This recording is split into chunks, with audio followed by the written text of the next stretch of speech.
Professeur Ali Daoudi, bonjour. Bonjour.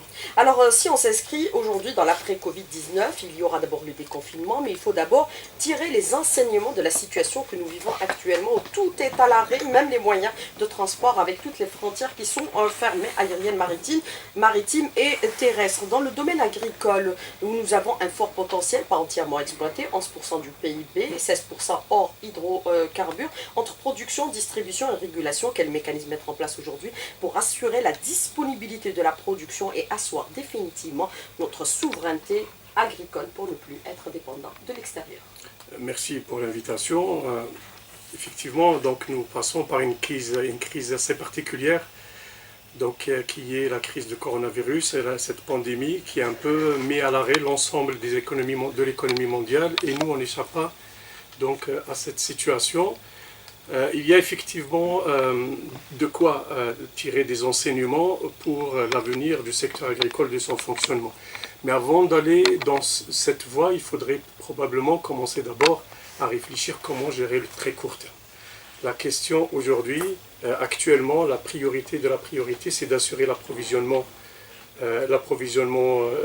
du pays en produits alimentaires de base, mais aussi des produits alimentaires qui assurerait une ration alimentaire équilibrée de qualité pour contribuer donc au renforcement, je dirais, de la santé publique. N'oublions pas qu'une alimentation saine est l'un des piliers de la santé publique. C'est important de le rappeler, et donc continuer d'approvisionner le marché en denrées alimentaires de base, mais aussi les fruits et légumes qui seront en mesure de permettre aux consommateurs d'avoir une ration équilibrée, permettrait de mieux lutter contre la maladie du Covid-19. Mais justement, consommer équilibré pour renforcer son système immunitaire. Effectivement, donc ça a été rappelé récemment par l'OMS, qui consommer équilibré pour renforcer son immunité, et donc on comprend bien que la consommation alimentaire équilibrée est un pilier de la sécurité alimentaire et de la santé publique. Et vu l'installation d'une agence sur la santé, il va falloir peut-être développer au sein de cette agence, qui va prendre en charge la politique nationale de santé publique, une vision holistique qui intègre cette dimension d'alimentation équilibrée. Mais justement, par rapport à ce que vous déclarez un instant, professeur Ali Daoudi, aujourd'hui on s'inscrit dans l'après-Covid. La volonté aujourd'hui, c'est d'asseoir définitivement notre souveraineté agricole pour ne plus être dépendant de l'extérieur. En termes d'enseignement, cette crise, est-ce qu'elle nous a révélé notre vulnérabilité, ou alors nous arrivons quand même, malgré toutes les difficultés, à alimenter les marchés de façon convenable? Donc on peut compter sur nous-mêmes. Écoutez, pour l'instant, il n'y a pas de crise en matière d'approvisionnement des marchés nationaux. Donc on voit bien que les marchés nationaux sont bien approvisionnés, que ce soit pour les produits d'importation, les produits de base, le lait, le sucre, les céréales. Les marchés sont bien approvisionnés grâce justement au stock constitué, mais grâce aussi à notre capacité d'importation. Mais aussi les fruits et légumes, on voit bien que les marchés sont très bien approvisionnés, et ça c'est grâce à l'effort des agriculteurs qui n'ont pas déserté leurs champs. Et là vous me donnez l'occasion pour saluer justement les agriculteurs qui continuent à travailler malgré la difficulté, malgré les contraintes, continuent à travailler leurs champs, approvisionner les marchés, et heureusement aujourd'hui nous ne connaissons pas de pénurie alimentaire. Donc ça c'est par rapport à la situation conjoncturelle. Avant de penser après Covid, il faut penser, comme je disais tout à l'heure, à maintenant. La pandémie est encore là, le virus est encore là. Il faudrait mettre en place des mesures d'urgence pour s'assurer que la campagne soit sauvée, que la prochaine campagne qui se prépare maintenant, donc la campagne qui sera lancée donc pour les cultures maraîchères dans quelques mois, pour les céréales dans quelques mois aussi, il faudrait préparer les conditions pour que cette campagne soit lancée dans les meilleures conditions, en assurant les approvisionnements, la pérennité des approvisionnements en intrants, en assurant justement aussi pour la récolte des céréales, les bonnes conditions pour une récolte qui se déroule dans les conditions les plus optimales. Mais quand vous parlez de mesures d'urgence, qu'est-ce qu'il faudrait, par exemple, si on prend l'exemple, par exemple, des secteurs un peu stratégiques, les céréales, la saison moisson-battage va démarrer dans quelques jours, qu'est-ce qu'il faudrait faire? Il faudrait mettre en ordre de bataille l'ensemble des équipements pour assurer une moisson la plus optimale possible, éviter les pertes post-récolte qu'on a l'habitude d'avoir. Donc il y a tout un défi à mettre en place, à recenser, à mobiliser l'ensemble du matériel et du personnel, assurer une bonne préparation de la campagne pour qu'elle se fasse dans des bonnes conditions de récolte, de stockage, de livraison, pour qu'il y ait zéro perte de préférence. Parce que tout grain perdu est un grain qui sera perdu pour la consommation. Et nous avons intérêt donc à éviter tous les gaspillages post-récolte. Mais mobiliser le matériel potentiel, comment faire aujourd'hui quand on est encore en situation de confinement? Est-ce qu'il va falloir aller vers un déconfinement pour le secteur agricole par rapport à ces questions? Absolument, il faudrait préparer les conditions pour que le secteur agricole fonctionne dans des conditions les plus normales, tout en prenant les mesures sanitaires qui s'imposent dans ce genre de circonstances, mais on n'a pas intérêt à ce que les récoltes, les campagnes de récolte souffrent justement de manque de main-d'œuvre ou souffrent de contraintes de mobilité. Il faut donc considérer le secteur agricole comme un secteur stratégique, leur donner toutes les autorisations qu'il faut pour circuler, pour que la production circule librement, que les commerçants circulent librement et que toutes les chaînes d'approvisionnement ne soient pas rompues en cette période cruciale, notamment quand on s'achemine vers un mois de Ramadan qui va arriver dans quelques jours. Et donc, il va falloir assurer un approvisionnement total des marchés en produits fruits et légumes frais. Ça a un effet d'abord direct sur la consommation, c'est-à-dire ça va permettre aux consommateurs d'accéder à une alimentation de bonne qualité, mais ça a un effet indirect qui est un effet psychologique. Les gens, quand ils voient que les marchés, les étals sont bien remplis, il y aura moins de comportements de stockage, il y aura moins de stratégies, enfin ils sentiront moins de risques sur leur approvisionnement. Et donc, je pense que le secteur agricole doit avoir un traitement particulier dans cette période de confinement. Alors, les céréales, secteur stratégique, mobiliser tous les moyens, le matériel et le personnel. Qu'est-ce qu'il y a lieu de faire? Est-ce qu'il va falloir aujourd'hui revoir la stratégie mise en place actuellement dans le domaine de la céréaliculture, puisque nous importons pas moins de l'équivalent de 3 ou un peu plus de 3 milliards de dollars? Est-ce qu'il va falloir les investir pour travailler nos terres et augmenter nos rendements, ou alors il va falloir encore continuer à être dépendant de l'extérieur? Professeur Ali Daoudi. Alors, cette crise nous a montré quand même que les productions stratégiques ne doivent pas être laissées au hasard, ou plutôt au hasard du marché mondial. Le marché mondial devient très risqué. On voit aujourd'hui un problème qui n'a pas du tout été intégré dans les équations qui ont prévalu jusqu'à maintenant. Et on se rend compte qu'on ne peut pas jouer avec la sécurité alimentaire des pays. On doit assurer localement la production de nos besoins en denrées de base. Aller vers le compter sur soi. Aller vers, pas l'autosuffisance en céréales, mais en tout cas le maximum de production qu'il faut. Et donc engager l'ensemble des investissements qu'il faut engager dès maintenant pour assurer la sécurité alimentaire, notamment pour les produits stratégiques. Est-ce qu'il va falloir mettre en place une véritable vision, une véritable stratégie et la mettre en œuvre de façon effective? Puisque quand on parle de potentiel non exploité, il y a ces chiffres rendus publics il y a 2 ans par le SG de l'UNPA, l'Union nationale des paysans algériens, Mohamed Alioui, qui dit que l'Algérie n'exploite que 5 millions d'hectares de terres agricoles sur un potentiel qui peut atteindre les 30 millions d'hectares, alors qu'actuellement nous ne disposons que de 8,5 millions d'hectares. Comment évaluer ces chiffres? Alors, dans tous ces chiffres, il faut juste rappeler quelques fondamentaux. Les terres agricoles arables, les terres qui sont aujourd'hui utilisées directement par l'agriculture, c'est 8,5 millions. Sur les 8,5 millions, il y a effectivement 3 millions qui sont laissés en jachère chaque année. Donc, ils sont laissés au repos annuellement, dans le cadre du système céréales jachère, où on a pratiquement 6 millions d'hectares. 6 millions d'hectares qui sont réservés à la céréaliculture, dont la moitié est exploitée chaque année. Ce système, il va falloir le casser. Beaucoup de pays sont sortis de ce système il y a très longtemps. Nous continuons aujourd'hui en Algérie à avoir 3 millions de jachères. C'est vraiment du gâchis. Il y a des solutions agronomiques. Les agronomes ont produit des solutions, notamment de rotation céréales légumineuses. Les légumineuses sont très à la mode. C'est des produits qui sont très riches en protéines, sont très bien pour une alimentation équilibrée. Nous avons un potentiel pour augmenter la production en légumineuses, fourragères et alimentaires.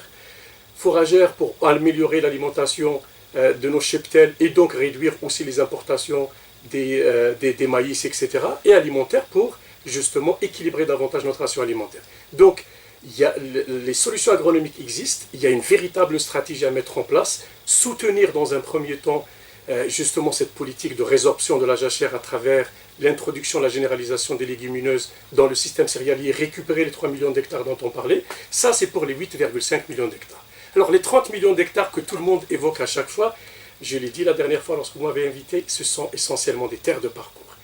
Une partie de ces terres peut éventuellement être mise en valeur lorsque le potentiel hydrique le permet, durablement. Mais le reste, c'est des parcours dont il va falloir préserver la vocation. C'est des parcours qui sont utilisés, ils ont une vocation écologique, ils ont une vocation d'élevage, donc ils produisent des unités foragères. Ils sont aujourd'hui très dégradés, malheureusement par le surpâturage. Il faudrait avoir là aussi une autre politique de préservation de ces parcours pour éviter justement qu'ils ne soient dégradés, qu'ils ne soient détournés de leur vocation d'une manière inutile, parce que lorsqu'il n'y a pas moyen de les exploiter durablement, ces parcours surexploités deviendront du sable et donc constitueront une menace et on va plus les détruire.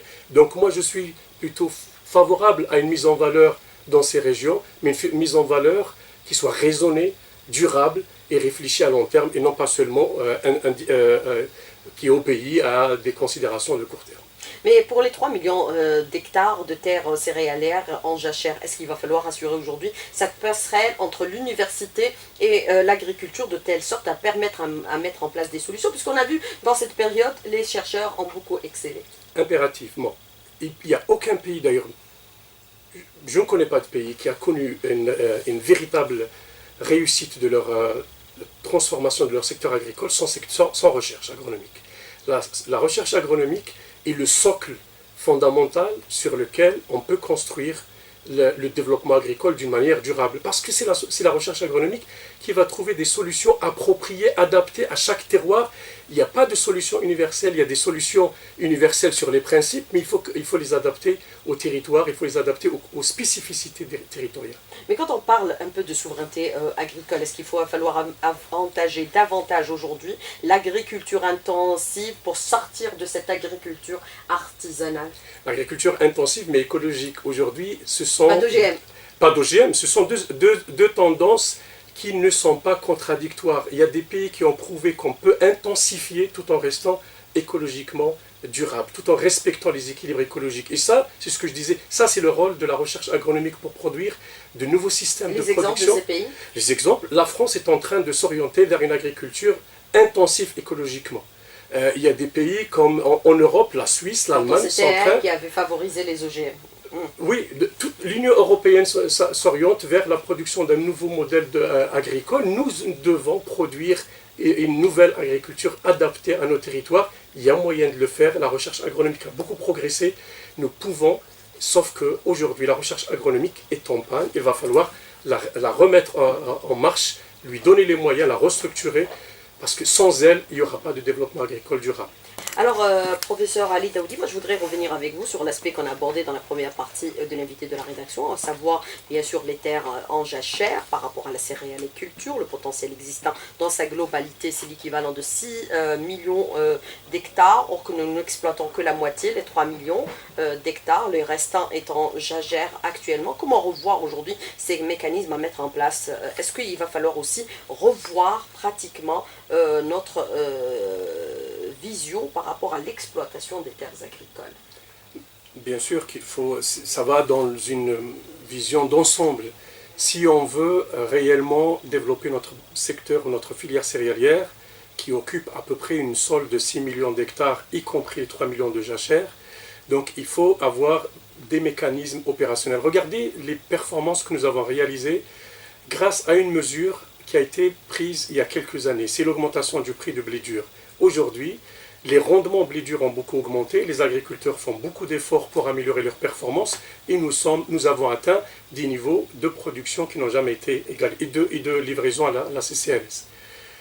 Si on veut développer aussi les légumineuses dans le cadre d'une stratégie de résorption de la jachère, il va falloir aussi, dans un premier temps, mettre en place des mécanismes pour inciter les agriculteurs à justement intégrer dans leur système de culture les légumineuses.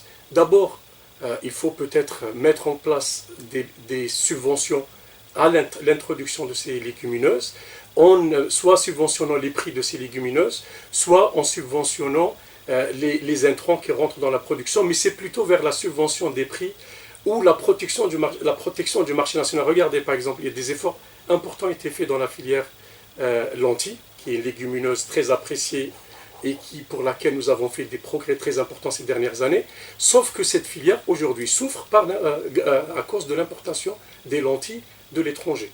Donc il va falloir avoir une vision complète, cohérente, encourager la production nationale tout en la protégeant d'une certaine manière et d'une manière progressive, c'est-à-dire on ne va pas la protéger si elle n'est pas efficace, mais on va lui donner le temps de devenir efficace en la protégeant des importations, en faisant un deal avec les producteurs, en définissant des objectifs clairs en termes de rentabilité, de profitabilité.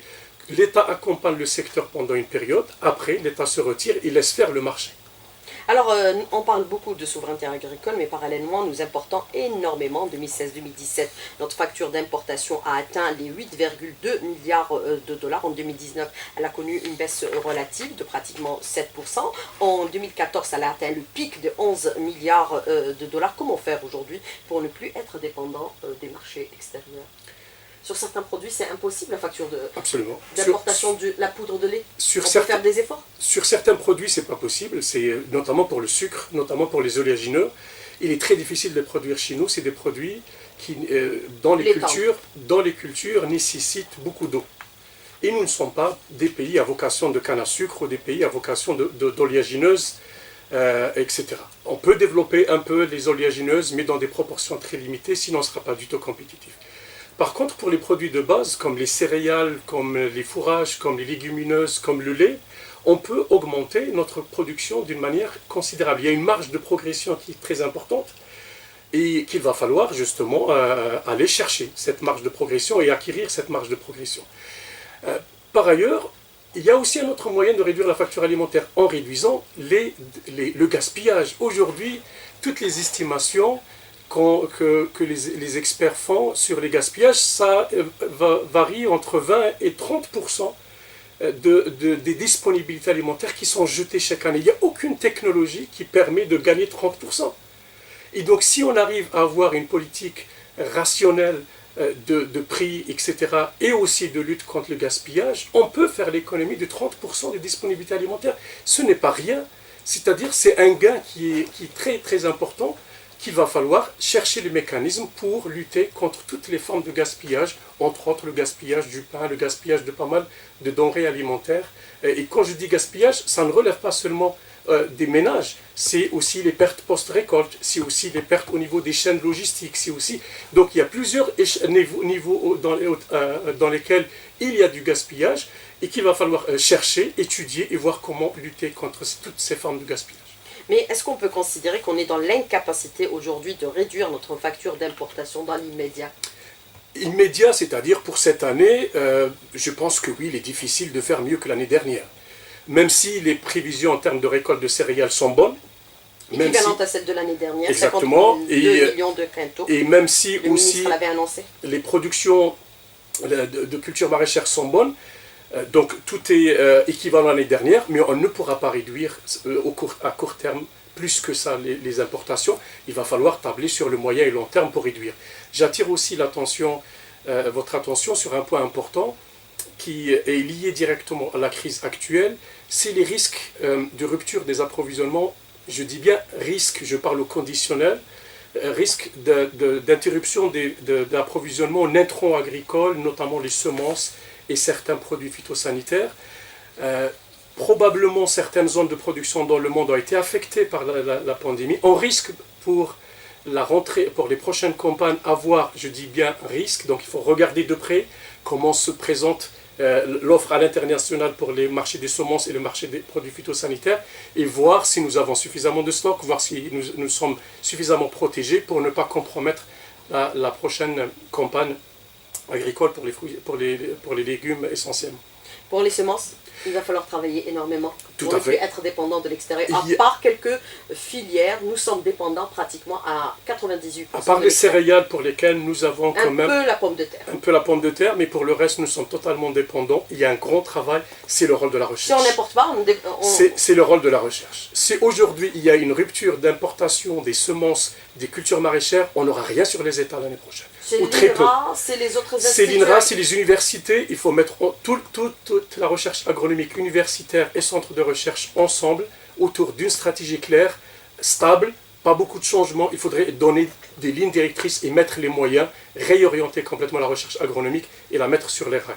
Alors le développement de l'agro-industrie peut impulser une nouvelle dynamique agricole. Oui, l'agro-industrie joue un rôle très important. C'est un secteur qui peut être une locomotive pour le développement agricole à travers le développement de l'agriculture contractuelle, c'est-à-dire l'industrie a les moyens aujourd'hui d'aller créer des réseaux, constituer des réseaux d'agriculteurs, aider ces agriculteurs à améliorer leurs performances productives en mettant à leur disposition de l'innovation, en leur évitant tous les problèmes de l'imperfection des marchés, les marchés des facteurs de production, les marchés des débouchés.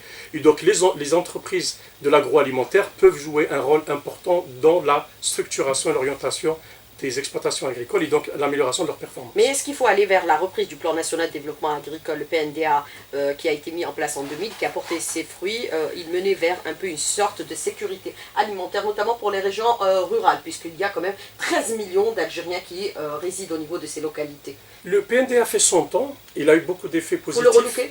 Il faut avoir une nouvelle politique agricole ambitieuse, clairvoyante, avec des objectifs à long terme, avec des objectifs à moyen terme, et surtout un programme très clair, chiffré, quantifié, avec un calendrier et les moyens mobilisés pour les 5 prochaines années. C'est très important. Tout ça inscrit dans une vision à long terme dans laquelle la sécurité alimentaire, la souveraineté alimentaire doivent être... Regardez, la crise d'aujourd'hui a remis au goût du jour la question du rôle de l'État dans la souveraineté alimentaire. Ce n'est plus permis aujourd'hui. Il y a quelques années, on était sous l'euphorie de la mondialisation et donc on pouvait imaginer des modèles alternatifs de sécurité alimentaire où on deviendrait dépendant pour les produits stratégiques et on se spécialiserait dans certaines cultures pour lesquelles on aurait des avantages comparatifs. Ce type de modèle n'est plus durable, il va falloir revenir vers des choses plus classiques. Alors, soutenir davantage par des aides directes et indirectes. Directes, c'est des crédits bonifiés. Indirect, aller vers l'irrigation d'un point, puisqu'on annonçait déjà en 2007 les 2 millions d'hectares. On ne les a toujours pas atteints. Revoir la politique foncière, c'est impératif également. Tout à fait. Donc, toute politique agricole doit d'abord agir sur les fondamentaux du secteur. Les fondamentaux du secteur, c'est justement les politiques foncières pour permettre l'émergence d'exploitations de taille moyenne capables d'intégrer le progrès. Sans ça, à moyen et long terme, on ne pourra pas avoir les performances et les gains de productivité espérés. Donc, aller vers une politique foncière qui permet un remembrement et l'amélioration de la taille moyenne des exploitations pour laisser émerger des exploitations performantes. Deuxièmement, agir aussi sur l'organisation de la profession agricole. Il faudrait qu'il y ait... Le développement agricole, c'est l'affaire des agriculteurs. Il faudrait donc que ces agriculteurs s'organisent entre eux pour participer à l'élaboration des politiques, participer à l'élaboration des choix, participer à la priorisation des instruments d'intervention, etc. Troisième élément important des éléments fondamentaux, la recherche, j'en ai parlé tout à l'heure, c'est pas la peine que je revienne, mais aussi mettre en place un système de crédit, un système d'assurance qui permette justement d'accompagner les agriculteurs dans leurs efforts d'investissement, etc. Ça, ce sont les réformes fondamentales. Après, l'État doit avoir aussi une politique de régulation, une politique de subvention, une politique d'appui, qui ne peuvent être que des politiques conjoncturelles pour aider des ou pour atteindre des objectifs en termes d'orientation pour une filière ou une autre. Alors, on voit la politique foncière, le remembrement des terres agricoles plus importantes, c'est important dans le contexte actuel. Fondamental, on ne peut pas avoir... C'est de petites parcelles. Tout à fait, on ne peut pas espérer que les exploitations agricoles gagnent en productivité si elles n'atteignent pas une taille critique. Il faut qu'elles atteignent une taille critique, et ça ne peut être possible qu'à travers des politiques de remembrement, en mettant en place une politique foncière avec tous les instruments fonciers, mais aussi économiques, crédits, fonciers, etc., qui permettent aux exploitants de s'agrandir, et à ceux qui n'ont pas les moyens de maintenir leur activité, de sortir dans de bonnes conditions et non pas en situation de stress. Alors, ce sera un secteur stratégique pour la souveraineté nationale, puisqu'on a vu avec, bien sûr, la fermeture de toutes les frontières, rien ne passe. Il faut encourager tous les investissements, quelle que soit leur origine, nationaux ou internationaux. Absolument. S'ouvrir à tout le monde.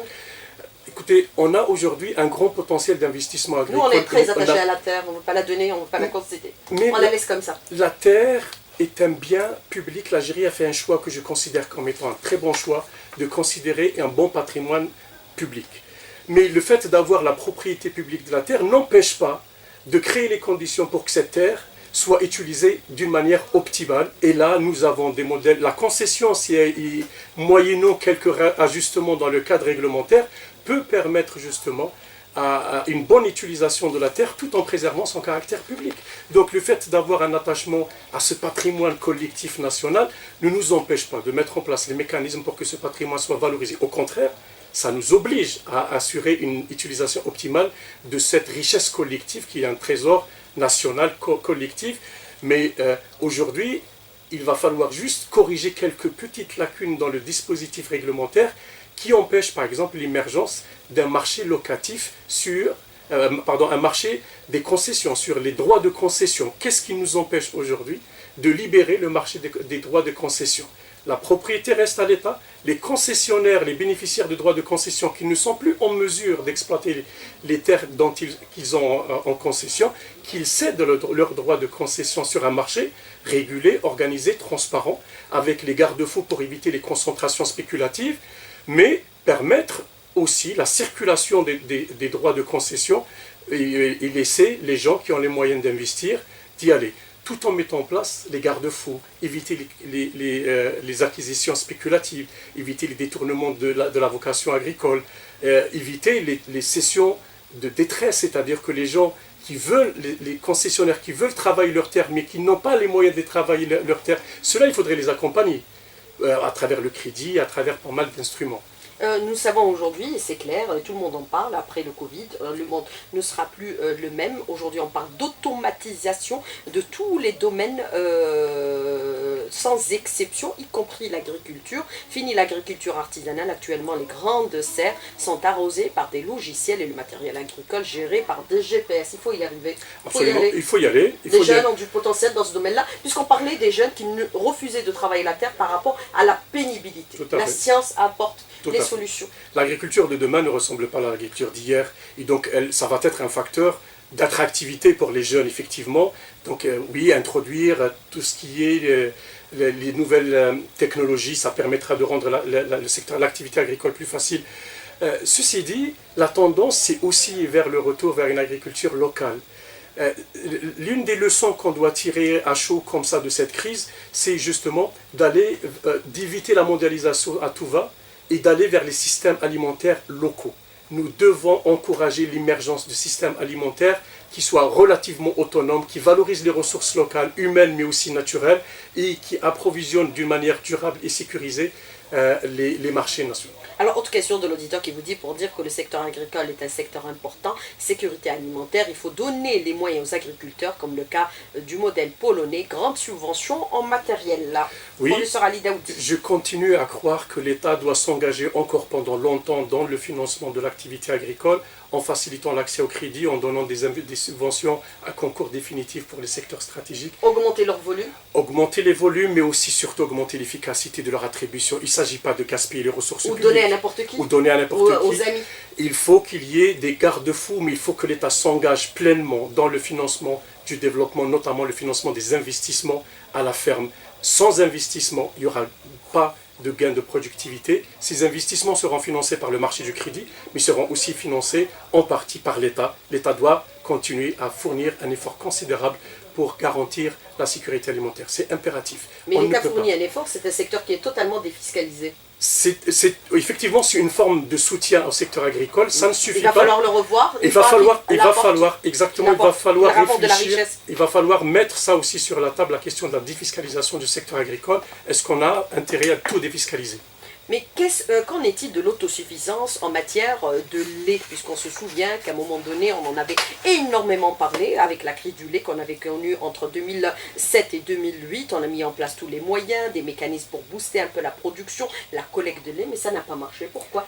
Écoutez, il y a des contraintes. On a importé même des génisses. On continue à importer des génisses. Mais qu'on a consommé en steak. Absolument. Et regardez, il y a des contraintes structurelles pour le développement de la production laitière, c'est la disponibilité des fourrages. On peut aller produire des fourrages dans le sud, mais à quel coût? Moi, je pense qu'il va falloir réfléchir notre politique laitière. Peut-être ne pas chercher à coûte que coûte à aller vers des niveaux de consommation de lait tels qu'on les a aujourd'hui grâce à une importation effrénée de poudre de lait.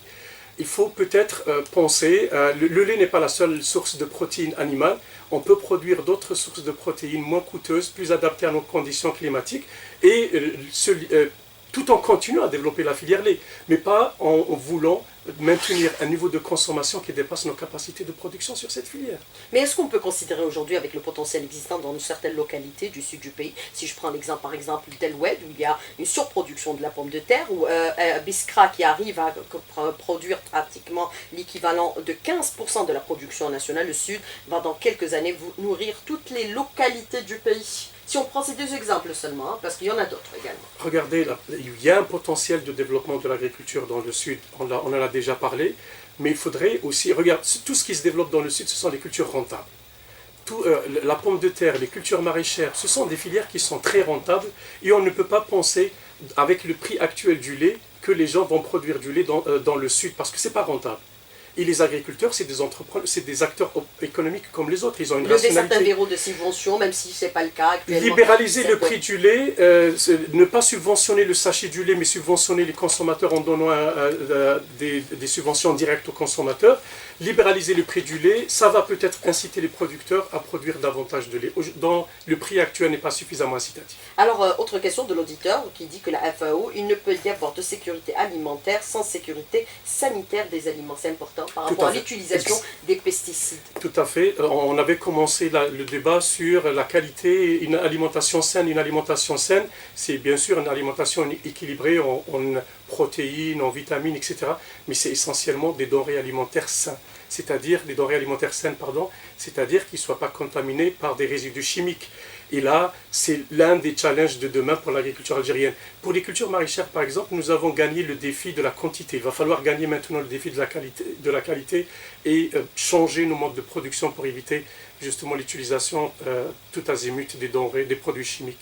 Et changer graduellement notre mode de consommation en termes de viande rouge. 85% des Algériens ne consomment que l'ovin et le bovin. Pourquoi ne consomme-t-on pas le camelin, le lapin et surtout le caprin, comme c'est le cas par exemple dans certains pays comme la Grèce ou l'Iran?